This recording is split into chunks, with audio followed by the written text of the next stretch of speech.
Bonjour à toutes et à tous et bienvenue à cette nouvelle édition d'Information dont voici le sommaire.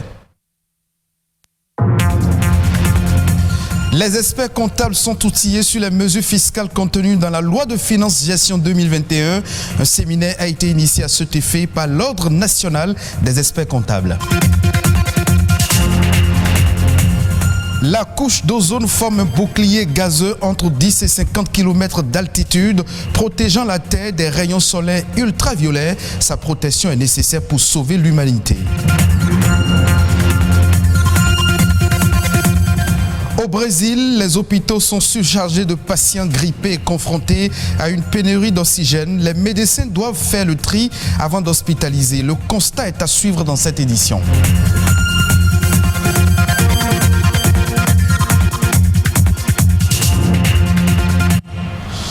L'Ordre des experts comptables du Bénin renforce les capacités de ses membres. Comme chaque année, il a organisé un séminaire sur la loi des finances gestion 2021. Une occasion pour passer en revue les mesures fiscales contenues dans la dite loi. Les explications de Josué Daniel Sosa. Consolider le budget et le renforcement du modèle social, c'est ce qui caractérise le budget général de l'État, exercice 2021.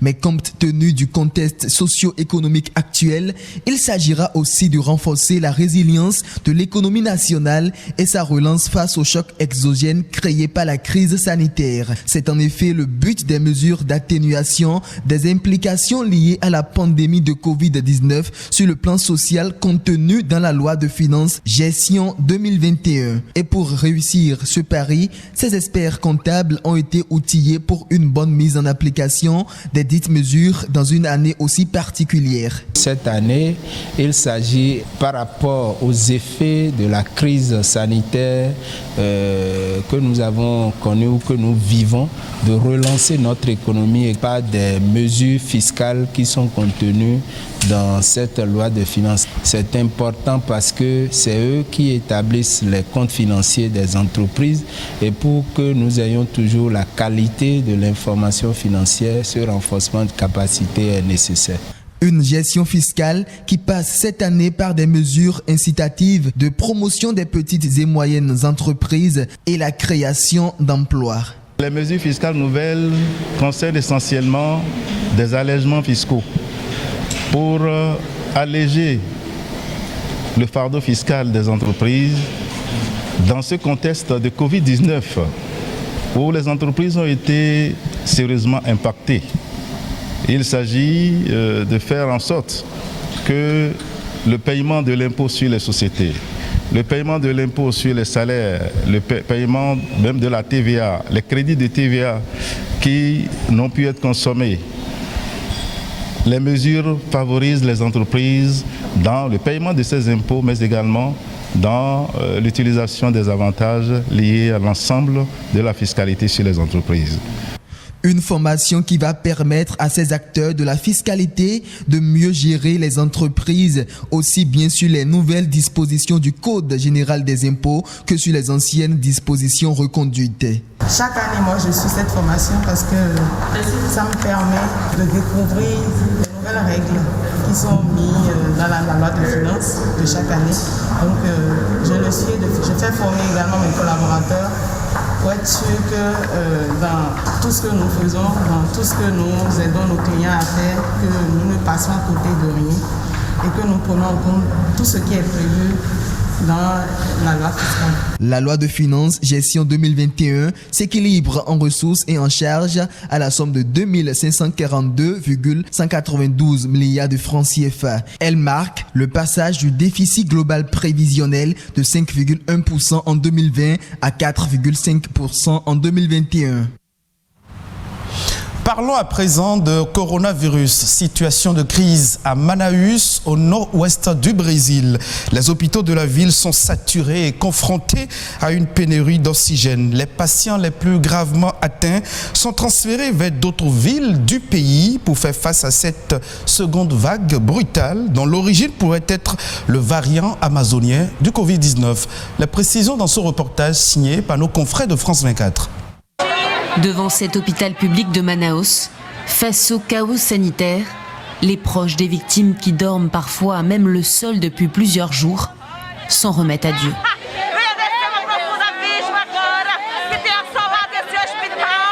Alexandre attend depuis 3 heures des nouvelles de sa fille de 24 ans, internée pour la 2e fois en quelques semaines. Eles vão medicá-la, vão ter que liberá-la porque ela vai ter que abrir oportunidades para uma outra pessoa que esteja precisando muito mais. A maioria das pessoas que estão aí, elas estão por falta de ar. Le centre de tri de dépistage ne fonctionne plus. Seuls les cas graves arrivant en ambulance sont encore reçus, comme cette femme qui tient à peine debout. Sa sœur n'en peut plus. É desesperador, né? Eu vim de 4 unidades de saúde, aonde eu ainda consegui, com grito, né? Consegui. Graças a Deus. Manaus souffre depuis plusieurs jours d'une pénurie d'oxygène. Pour les cas les plus graves, c'est le système D. Cet homme va devoir s'approvisionner auprès d'un fournisseur privé pour sa grand-mère hospitalisée. Agora ele está vazio. Ele vai tentar encher de novo, só isso. La violence de cette nouvelle vague qui frappe Manaus pourrait être causée par le variant amazonien du virus, qui serait plus contagieux. Toute la famille de Rodrigo est en soins intensifs. Como eles conseguiram essa transferência para João Pessoa, eles vão para João Pessoa. Porque tem muita gente, são 40 doentes para cada enfermeira aí dentro. Não tem mais condições, tem gente que está dormindo aí. O que tudo aqui vai fazer, no vidro. Tous les hôpitaux publics de Manaus sont saturés, alors les patients les plus gravement atteints vont être transférés dans les minutes qui viennent avec ces ambulances via un avion affrété par le ministère de la Défense vers d'autres hôpitaux, d'autres États du Brésil. L'armée qui est arrivée à la rescousse il y a quelques jours à peine ici, dans l'État d'Amazonas. On revient au Bénin pour vous rappeler que selon une information publiée sur le site du gouvernement béninois, le Bénin compte à la date du 12 janvier 2021 122 cas actifs de personnes suspectées d'être infectées par la maladie liée à la Covid-19. 3413 cas sont confirmés, dont 3245 personnes guéries et 46 décès.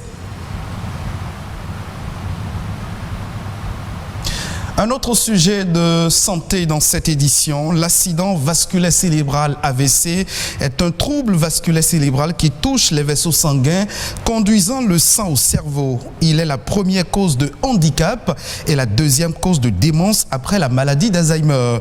La femme en état de grossesse peut-elle être atteinte de cette maladie? Richard Wezé, médecin neurologue, spécialiste en neurovasculaire, autant pour moi, nous donne un aperçu des facteurs de risque des AVC chez la femme enceinte et surtout, comment l'éviter?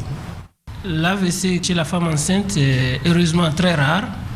C'est une pathologie qui, même quand c'est rare, est liée à certains facteurs de risque.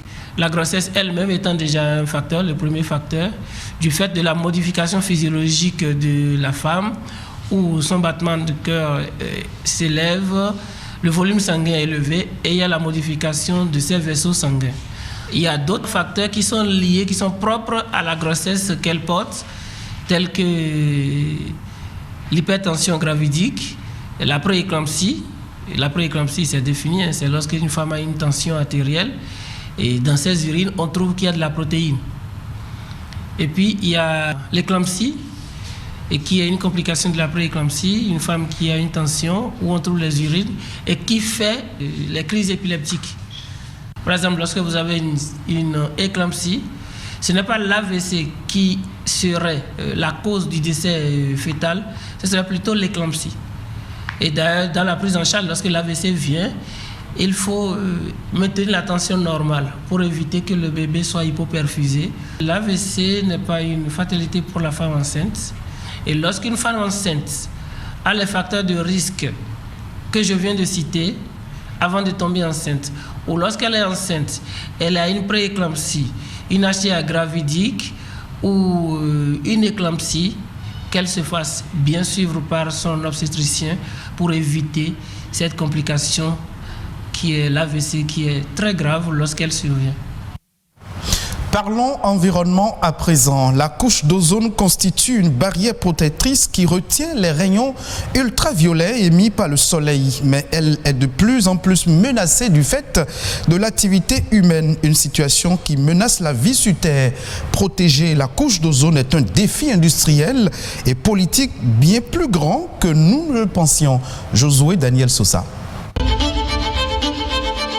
Un regard au-dessus de nos têtes et l'on aperçoit le ciel. Et au-delà, la couche d'ozone. C'est la partie supérieure de la stratosphère qui permet de filtrer les rayonnements ultraviolets dangereux pour l'homme. Située entre 20 et 50 km d'altitude, cette couche est d'une importance capitale pour la protection de la Terre. C'est une couche qui concentre un peu la chaleur et ça filtre les rayons du soleil.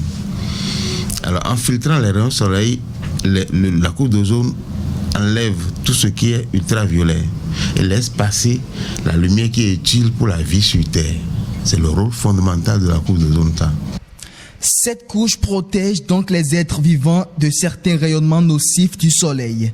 Mais malheureusement, elle subit des dégradations depuis plusieurs années, d'où des fissures suite à la production et à l'utilisation des gaz à effet de serre, ce qui entraîne des conséquences sur la biodiversité. C'est ça qui fait développer les maladies de peau jusqu'au cancer de peau, les maladies d'yeux, les cataractes.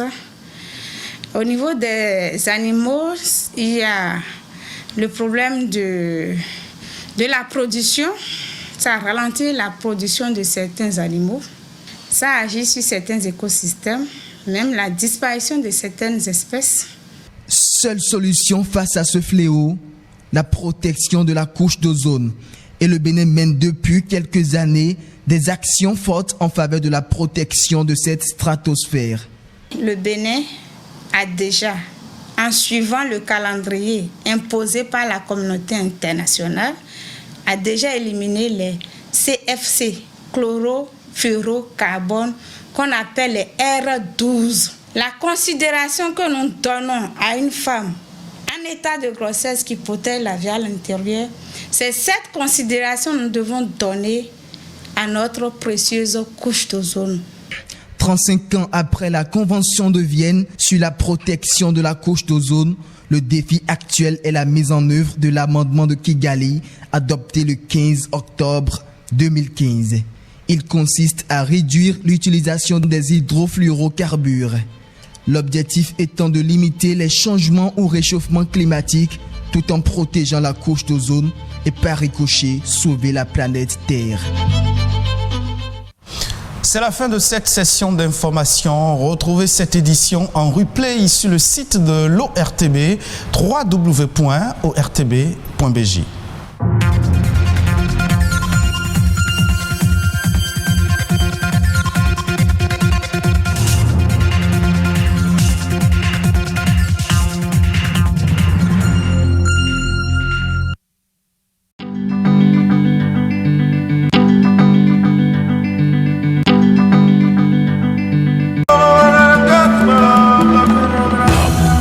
Limitons la propagation du coronavirus. On peut se saluer sans se serrer les mains. Les accolades ne sont pas indispensables pour manifester notre affection. Lavons-nous régulièrement les mains à l'eau et au savon.